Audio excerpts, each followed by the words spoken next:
ఆయన చేసింది ఒక భయంకరమైన పరిస్థితిలో చూస్తున్న విషయం ఏంటంటే అది దేవుని వాక్యం ద్వారా మనం తెలుసుకున్నాం. తర్వాత మూడో తప్పు ఏంటంటే అది 4వ తప్పు. చూడండి, న్యాయాధిపతుల గ్రంథం 16వ అధ్యాయం మొదటి వచనం. తర్వాత సంసోను గాతుకు వెళ్ళి ఒక వేసిన దాన్ని చూసి చాలు. చూడండి, వేసిన చూసినాడు. ఎవరు చూశాడు? సంసోను. తర్వాత సంసోను గాతుకు వెళ్ళి వేసిన దాన్ని ఒక తిన్ను చూసి ఆమె ఎందుకు వెళ్ళాడు. పాపం సంసోను జీవితంలో ఒక పాపం అనేది తెచ్చుకున్నాడు. ఎవరు చూశాడు? ఒక స్త్రీని, ఫస్ట్ స్త్రీని చూశాడు.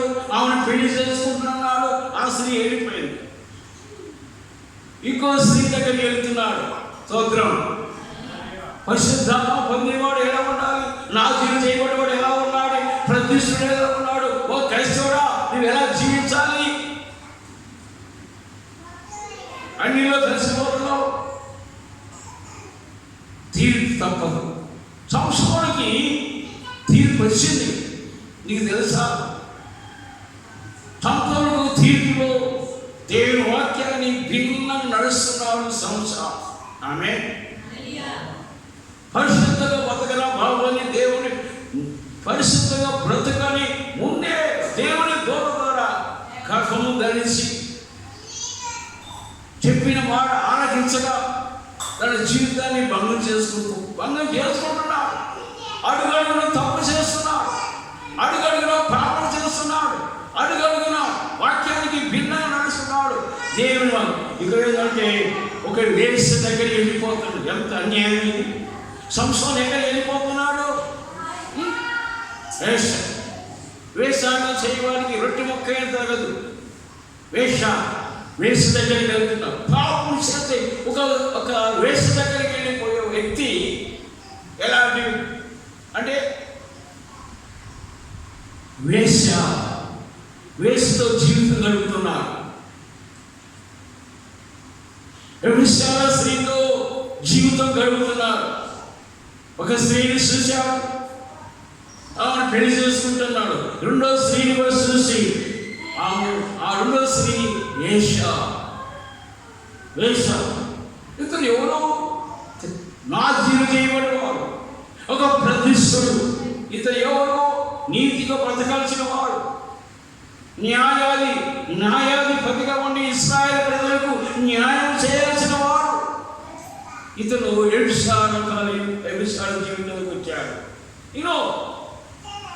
ఈ లైన్లో ఉంటున్న ప్రజలారా, ఈ లైన్లో ఉంటున్న వాక్యం ఉంటున్న వాళ్ళారా, సంసోను ఇక్కడ దెబ్బతిరిపోయాడు. సంసోను దేవుని ఆత్మ అతని మీద ఉన్నది. దేవుని స్తోత్రం. చూడాలి, దేవుని ఆత్మ ఇక్కడ సింహాన్ని ఒక మేఘ పిల్ల శిరస్సు దేవుని ఆత్మ పొందుకున్న వ్యక్తి అంత శక్తివంతుడు. ఇప్పుడు ఏ శక్తిలో బానిస అయిపోయాడు. శ్రీ జీరాస నేత్రాస జీవటంలో వెళ్ళిపోయాడు. సంసారం పాపము చేయబడడానికి తను దేవుని వాక్యానికి లోబడలేని సంసోను అంత కూడా దేవుని వాక్యానికి భయంకరంగా అతడు జీవితంలో పాడు చేసుకుంటున్నాడు. సంసోను ఎలాంటి వాడో మీకు తెలియజేస్తున్నాను. ఇదిగో న్యాయాధిపతుల గ్రంథము 15వ అధ్యాయం 13-14 వచనం చదవండి.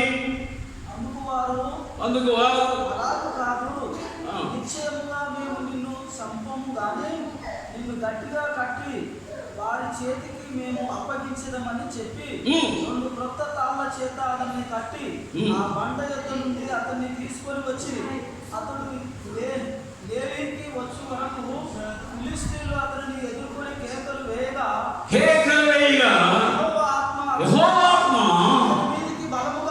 అతనికి బలముగా వచ్చినందున అతని చేతులకు అట్టబడిన తాళ్ళు అగ్ని చేత కాల్చబడిన జనపవ నారవలే నాయం సంఖ్యలను అతని చేతుల మీద నుండి ఈడిపోయిను. దేవుని స్తోత్రం చెప్పండి గట్టిగా. చూడండి, ఫిలిష్తీయులకు పట్టించాలని ఇశ్రాయేలు ప్రజలకు తోస్తుంది. ఇశ్రాయేలు ప్రజలు సంసోనుని బంధకములతో కట్లు కట్టి బంధించి అతన్ని ఇశ్రాయేలు ఫిలిష్తీయులు పట్టించాలని కట్లు కట్టారు. ఆయన బండ సందులో నుంచి బయటికి తీసుకొచ్చాడు. 3000 మంది ఫిలిష్తీయులు ఆయన చంపడానికి వచ్చారు. కొత్త తాళ్ళతో ఆయన్ని కట్లతో బంధించాడు. ఆయన మీద ఏముందో తెలుసా? దేవుని ఆత్మ ఆయన మీద ఉంది. వాళ్ళు ఎప్పుడైతే కేకలు వేశారో ఆయన మీద చేతుల కట్లు అగ్ని వేసి ఆ కట్లను తెగిపోయినాయి. స్తోత్రం. అంత శక్తివంతుడు. కేకలు వేయగానే దేవుని యెహోవా ఆత్మ ఆయన మీదకి రాగా, ఆ ఆత్మ ఆయన మీదకి రాగా ఆ బంధించిన కట్లు కూడా తెగిపోయి కాలిపోయాయి. అగ్ని అగ్ని పరిశుద్ధాత్మ అగ్నితో నింపబడే సంసార్, పరిశుద్ధాత్మ దేవుని ఆత్మతో నింపబడే సంసార్. అలాంటి వ్యక్తి తప్పులు పాపములు చేయడానికి పూనుకున్న వ్యక్తి. అందులో ఎక్కడ ఈరోజు కూడా పరిశుద్ధాత్మను పొందుకొని, పరిశుద్ధాత్మ శక్తి పొందుకొని ఈరోజు కాలుదారిపోతున్నారు, లోకములో కలిసిపోతున్నారు. సంసోను జీవితం అంతా కూడా చాలా భయంకరంగా ఉంది. ఇక్కడ 3000 మంది వచ్చినా, ఎన్ని వేల మంది వచ్చినా సంసోనికి లెక్కలేదు. ఆయన మీద దేవుని యొక్క పరిశుద్ధాత్మ అభిషేకము కలిగిన వాడని దేవుని వాక్యం ద్వారా మీకు తెలియజేస్తున్నాను. అలాంటి వ్యక్తి చేతుల్లో కట్లు ఏమైపోయినాయి? తెగిపోయినాయి. తెగిపోవడం కాదు, దేవుని అగ్ని వచ్చి కాల్చబడి పూడదైపోయిన ఆ తాళ్ళన్నీ కూడా. అంత బలాఢ్యుడైన సంసోను ఒక్క స్త్రీకి లోబడ్డాడు. పాపం పాపం. ఈరోజు క్రైస్తవులు స్త్రీలు పాపములకు పాల్గొంది దేవునికి దూరస్తులైన పాపానికి దూరంగా వాళ్ళు జీవించడం లేదు. సంసోను కూడా అలాగనే దూరంగా పోవాల్సిన వాడు, ఆత్మ పొందుకున్న వాడు, పరిశుద్ధాత్మతో ఉన్నవాడు.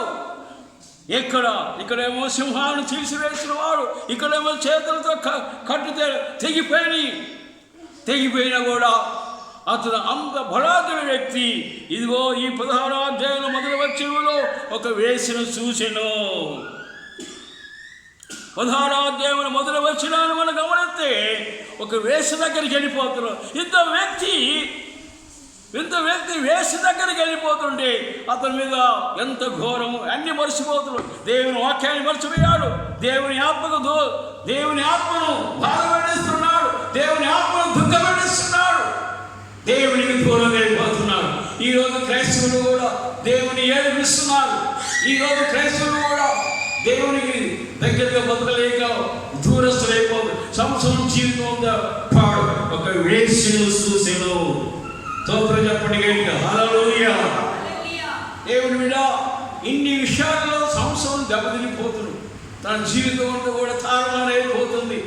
ఈరోజు కూడా వాక్యం వింటాం, ఇన్నంతసేపు ఆనందం, భయభక్తులతో కూర్చుంటాం, భయాన్ని పాడో నేను చేస్తావో శిక్ష నా మీదకి వస్తుంది అంటాం. బయటికి పోగానే పాపం చేస్తున్నాం, బయటికి పోగానే లోగి పెడుతున్నాం, బయటికి పోగానే చీరాని కార్యములు చేస్తున్నాం, బయటికి పోగానే ద్రోహ కార్యములు చేస్తున్నాం. దేవుణ్ణి పరిశుద్ధాత్మను దుఃఖపెడుతున్నాం. పరిశుద్ధాత్మను దుఃఖపెట్టుకుని అని దేవుని వాక్యం ద్వారా తెలియజేస్తున్నాం. దేవుడా పరిశుద్ధాత్మ ఆయన మీద నుండి పరిశుద్ధాత్మ ఒక వేశ్యను చూసిన ఆమె దగ్గర వెళ్ళిపోయి అక్కడ వేశ్యను చూసి చూడండి. అక్కడ నాలుగోది 16వ అధ్యాయం 4వ వచనం పిమ్మట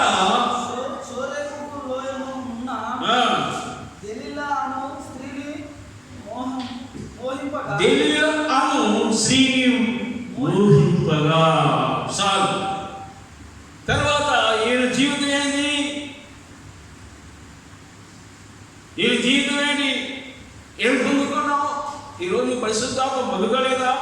ఎన్ని సంవత్సరాలు దేవుని వాక్యం వింటున్నావు?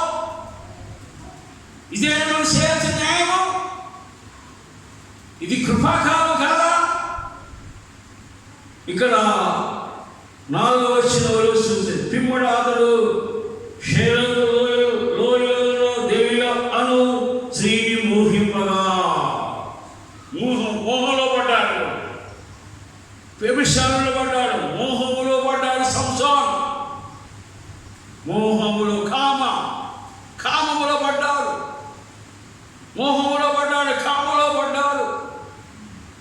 దూరంగా దేవునికి దూరంగా కామము, మోహములో పడ్డాడు. మోహించడా అంటే దేవుని మర్చిపోయాడు. ఇలాంటి అతను ఎలాంటి వ్యక్తి? పరిశుద్ధాత్మ. తల్లిదండ్రులు మాట వినలేదు, చచ్చిన దాన్ని తిన్నాడు, అమ్మాయిని చూశాడు, అన్ని సీని పెళ్లి చేయడానికి వెళ్ళిపోయాడు. ఇన్ని విషయాల్లో సంవత్సరం పడిపోయాడు. నేను క్రైస్తవులు జీవితంలో పడిపోతున్నారు. నేను జీవితంలో పరలోకానికి, దేవుని రాజ్యానికి దూరం అయిపోతున్నాడు. దేవుని రాజ్యం ఉందిరా బాబు, దేవుని రాజ్యం ఉందిరా, పరలోకం ఉంది, ఒక నరకం ఉంది. ఎందుకు నువ్వు దూరం అయిపోతున్నావు అంటే అన్యుల సహవాసం పడిపోతున్నావు. వింటున్నావా? ఇప్పుడు చెప్పిన చేపే అంటావు. ఆ తర్వాత అన్యుల సహవాసం వెళ్ళి శ్రీరాని కార్యక్రమం చేస్తే నువ్వు దేవుని రాజ్యానికి వెళ్తావా? సంసోను జీవితంలో అతను చేసింది ఆత్మహత్య చేసుకున్నాడు. నీకు తెలుసా? ఆత్మహత్య పాపము. సంసోను ఆత్మహత్య చేసుకున్నాడు.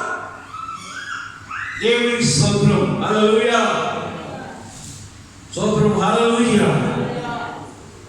ఈ ఈదులో క్రైస్తవులు కూడా చాలా మంది ఈరోజు లోకంలో వెళ్ళిపోతున్నాం.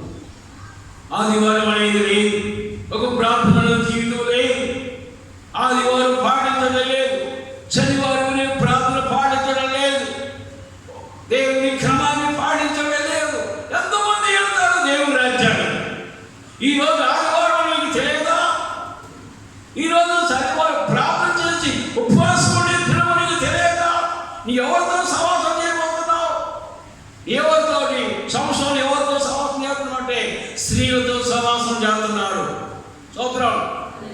ఎవరితో సహవాసం చేస్తున్నాడు? సంవత్సరం స్త్రీలతో మంచి స్త్రీలు కాదు, సంవత్సరం మోహిస్తున్నాడు, వ్యభిచారిస్తున్నాడు, ఆత్మ పొందినవాడు, దేవుని శక్తి పొందినవాడు పాపంలో పడిపోతున్నాడు. ఎలాంటి కఠినమైన శిక్ష అంటే సంసోను 2 కళ్ళు తీసివేస్తున్నారు. స్తోత్రం చెప్పండి గట్టిగా, హల్లెలూయా, హల్లెలూయా. చూడండి, 2 కళ్ళు తీసివేస్తున్నారని వాక్యంలో అతను తెలియజేస్తుంది. చదవండి ఆ మాట.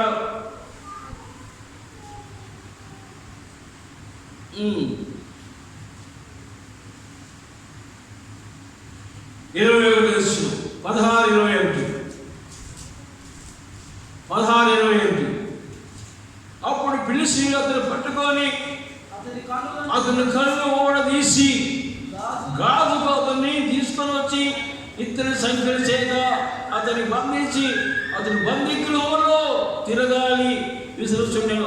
అతడు సౌలు చేసేవాడి తర్వాత అతని తల్లిదండ్రులకు తల వెంట్రుకలు పెరిగి మొదలుపెట్టి నేను సంవత్సరంలో ఒక స్త్రీని చూశాడు.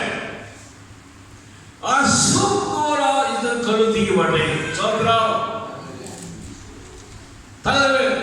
ఆ ఢిల్లీలో అనే స్త్రీ దగ్గరికి వెళ్ళిపోయాడు. ఢిల్లీలలో మోహంలో పడ్డాడు. ఢిల్లీలో మాటలు విన్నాడు. ఢిల్లీలో చెప్పిన దానికి నీ యొక్క రహస్యం ఏంటి? ఫిలిష్తీయులు ఎదురొస్తున్నారు, ఫిలిష్తీయులు నిన్ను పట్టుకోలేకపోతున్నారు, ఇన్ని విధాలుగా నువ్వు ఆయన సిగ్గుపడిపోతున్నావు అని సంవత్సరాన్ని ఢిల్లీలో అడుగుతుంది, విసిగిస్తుంది, మాటమాడి విసిగిస్తుంది. ఢిల్లీలో విసిగిస్తున్నప్పుడు తన రహస్యాన్ని స్త్రీకి చెప్పాడు. స్తోత్రం. అందరూ స్తోత్రం చెప్పండి కనుక. చూడండి, తన రహస్యాన్ని చెప్పాడు. ఎప్పుడంటే వాక్యములే ఉంది, వాక్యములో ఉంది. పుట్టిన మొదలుకొని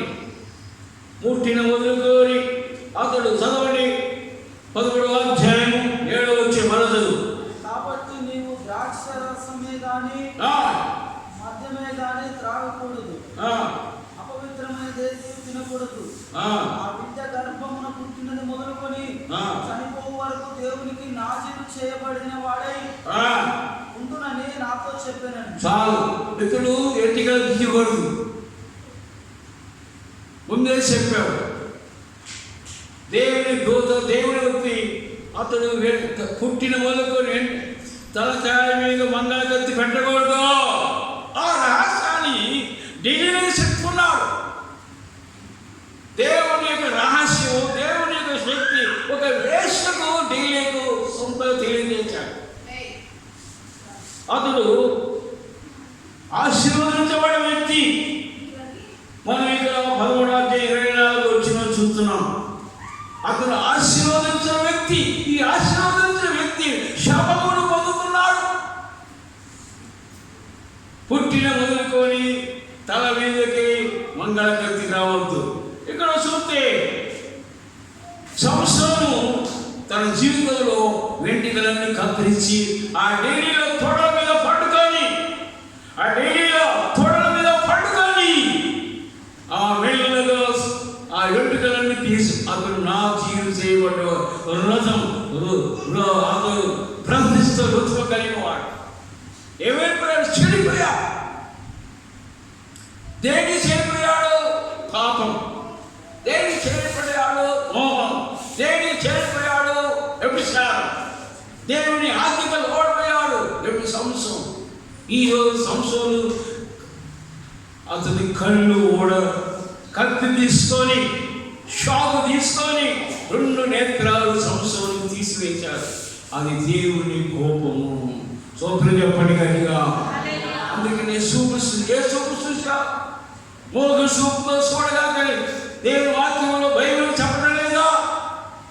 మోగం సూపు చూడగా మోహించగా కానీ వాక్యం చూడలేదా? ఆయన సంసోను చూసిన దాన్ని బట్టి అతని నేత్రాలు 2 తీయబడ్డాయి.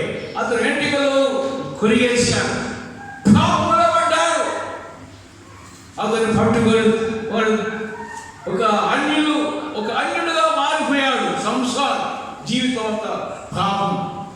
ఎలా బతుకుతున్నాం, ఎలా జీవిస్తున్నాం, ఎలా ఉన్నావు, ఈ భయంకరమైన రోజుల్లో ఎలా జీవిస్తున్నాం? దేవునికి దగ్గరగా ఉన్నావా? దేవునికి దూరంగా ఉన్నావా? దేవుని సమీపంగా బతుకున్నావా? దేవుని వాక్యం నువ్వు బతుడైపోయినవా? దేవుని యందు భయభక్తులు కలిగి జీవిస్తున్నావా? సంవత్సరానికి అన్ని పోగొట్టుకున్నాడు. 16వ అధ్యాయము 16వ వచనం. ఆమె అనుదినము మాటల చేతనతన్ని బాధించి తొందర పెడిసినందున అతడు ప్రాణము ఇసికి చావగోరెను. అప్పుడు అతడు తన అభిప్రాయం అంతయు ఆమె తెలియజేసి, నేను తల్లి గర్భంలో పుట్టిన మొదలుకొని దేవునికి నేను నా జీవి చేయబడినవాడనై ఉన్నాను. నా తల మీదకి మంగళకత్తి రాలేదు. నాకు క్షౌరం చేస్తున్నప్పుడల్లా నా బలం నాలుగు తొలగి పోయి ఇతర మనసు ఉందని ఆమెకు ఆయను. అతను తన అభిప్రాయం తనకు తెలియజేసని చెవిలో ఎరిగి ఆ వర్తమానం చెప్పి ఫిలిష్తీయులను శబ్దాన్ని పిలిపించి, చూడండి ఏం చెప్తున్నాడు సంసోను, ఏం చెప్తున్నాడు? నేను పుట్టిన మొదలు నా తల మీద మంగళకత్తి రాకూడదు అని ఒక ఢిల్లీలో అని ఒక వేసుకు తన రహస్యం, దేవుని రహస్యాన్ని తెలియజేస్తున్నాడు. అనుదినము ఆయన ఇస్తున్నాడు. అయ్యా, ఏంటి నీ బలం, ఏంటి నీ శక్తి, ఏంటి నీ బలం, ఏంటి నీ శక్తి, ఎందుకు నువ్వు పిలిచిన చేత ఎన్ని తాళు కట్టేసిన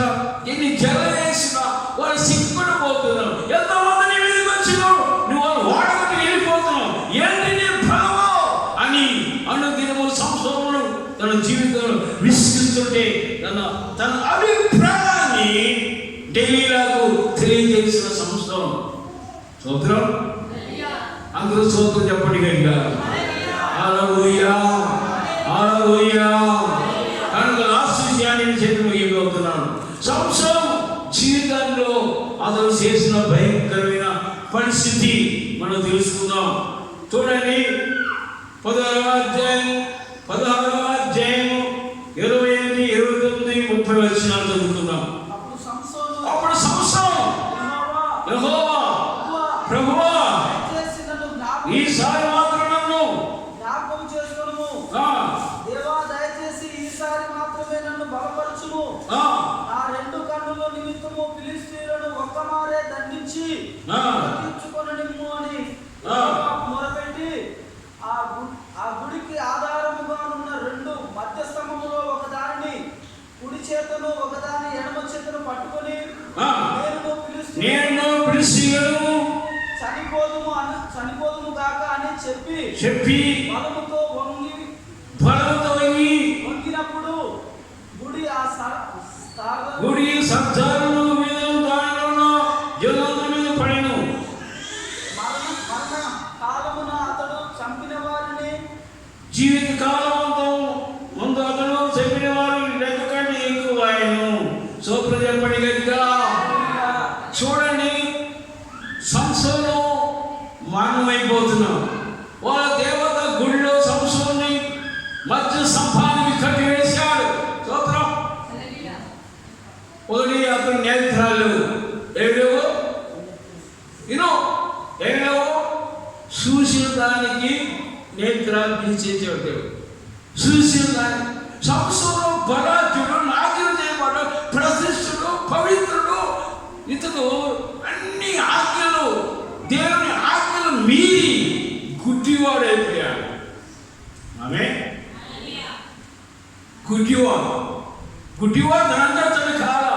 విరోధులైన ఫిలిష్తీయులు, శత్రువులైన ఫిలిష్తీయులు ఎప్పుడైతే ఆ మంగళ కత్తి తీసుకొని చోర చేశారో అప్పుడు దేవుని ఆత్మ ఆయన వదిలిపెట్టి వెళ్ళిపోయింది.